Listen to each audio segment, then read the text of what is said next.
திருமந்திரம் பாடல் 14.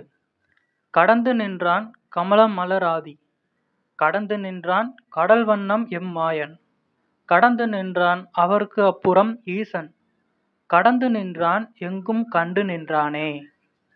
பாடல் விளக்கம். முதல் வரியில கடந்து நின்றான் கமலம் மலராதி அப்படின்னு இருக்காங்க. அதாவது நம்ம உடம்புல இருக்கிற 7 சக்கரங்கள்ல முதல் சக்கரமா உச்சத்துல இருக்கும் இல்லையா, அந்த சக்கரத்துக்கு பேரு சகசிரார சக்கரம் அப்படிம்பாங்க. அந்த சகசிரார சக்கரத்தோட அமைப்பு எந்த மாதிரி இருக்கும்னா 1000 இதழ்கள் கொண்ட தாமரைக்கு ஒப்பாக அந்த சக்கரத்தை சொல்லுவாங்க. அதான் கடந்து நின்றான் கமலம் மலராதி. அந்த சகசிரதளம் இருக்கு இல்லையா, அந்த சக்கரத்தை எட்டி பிடிச்சு அதையும் தாண்டி போனோம் அப்படின்னா எல்லாருமே இறைத்தன்மை அடையலாம், எல்லாருமே கடவுள் தான் அப்படின்றது எல்லாருக்குமே தெரிய வரும் அப்படின்றது தான். அத்தகைய தன்மை இருக்கிற அந்த கமல மலர் போன்று இருக்கிற சகசிரதளம் இருக்கு இல்லையா, அதையும் தாண்டி அந்த சிவத்தன்மை இருக்கு அப்படின்றது முதல் லைனு. அதுக்கப்புறம் இருக்கிற 2வது லைன் என்னன்னா, கடந்து நின்றான் கடல் வண்ணம் எம்மாயன்.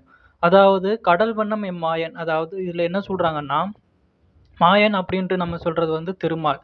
அவரோட நிறம் என்ன அப்படின்னா அடர் நீலம். ஆக்சுவலா அந்த நம்ம பார்க்குறோம் இல்லையா, இப்போ நைட் ஆயிடுச்சு அப்படின்னா அது ஆக்சுவலா அது சில பேர் என்ன சொல்லுவாங்கன்னா, அது கருப்பு கலர் இல்ல, அது அடர் நீலம் அப்படின்ற மாதிரி சொல்லுவாங்க.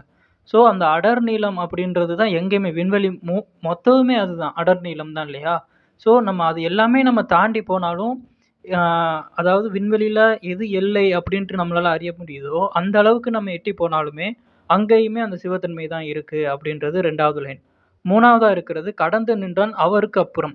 இந்த மாதிரி நமக்கு உள்ளேயே எல்லாத்தையும் கடந்து சகசிரதளம் அப்படின்ட்டு சொல்றோம் இல்லையா, அந்த 7வதா இருக்கிற சக்கரம், அதை தாண்டினாலும் சரி, இல்ல மொத்த அண்டா சராசரத்தையுமே தாண்டி போனாலும் சரி, அந்த இடத்துல இருக்கிறவர் தான் ஈசன். இதை நம்ம எந்த மாதிரி சொல்லலாம் அப்படின்னா, பிரம்மா விஷ்ணுவை வச்சும் சொல்லலாம். அந்த அடிமுடி காணுதல் அப்படின்ட்டு 2 பேருமே சிவனோட உச்சத்தை தேடி ஒருத்தர் போவாரு, இன்னொருத்தர் பாதத்தை தேடி போவாரு. ஆனா 2 பேராலையுமே அறிய முடியாது அப்படின்ட்டு சொல்லுவாங்க இல்லையா. ஸோ அந்த மாதிரி இவங்க 2 பேரையுமே தாண்டி போனாதான் இருக்கிறவர் தான் ஈசன். கடந்து நின்றான் எங்கும் கண்டு நின்றானே. ஆனா அந்த சிவத்தன்மை அப்படின்ட்டு நம்மளால சொல்லப்படுது இல்லையா, அந்த தன்மை இந்த 3 பேரையுமே தாண்டி இருக்கு அப்படின்றது தான் அந்த பாடலோட விளக்கம். அதுதான் கடைசியா கடந்து நின்றான் எங்கும் கண்டு நின்றானே. ஸோ அந்த சிவத்தன்மை அப்படின்றது எல்லாத்தையும் தாண்டி அந்த சிவபெருமான்னு நம்ம சொல்றோம் இல்லையா, அவரையும் தாண்டி இருக்கு. அங்க போனாலும் அதுதான் இருக்கு. அட் த சேம் டைம் அதே நேரத்துல நம்ம பக்கத்துலயும் அதே தான் இருக்கு. அதுதான் அந்த கடைசியா இருக்கிற லைன், எங்கும் கண்டு நின்றானே அப்படின்றது.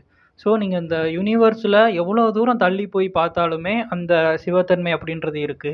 ஆனா உண்மை என்ன அப்படின்னா, நம்ம அவ்வளவு தூரம் தான் போய் பார்க்கணும் அப்படின்றது அவசியம் இல்ல. நீங்க இருக்கிற இடத்துலயும் அதுதான் இருக்கு. அதாவது என்ன சொல்ல வராங்கன்னா, நீங்க எங்க போனாலும் அதை பார்க்கலாம்.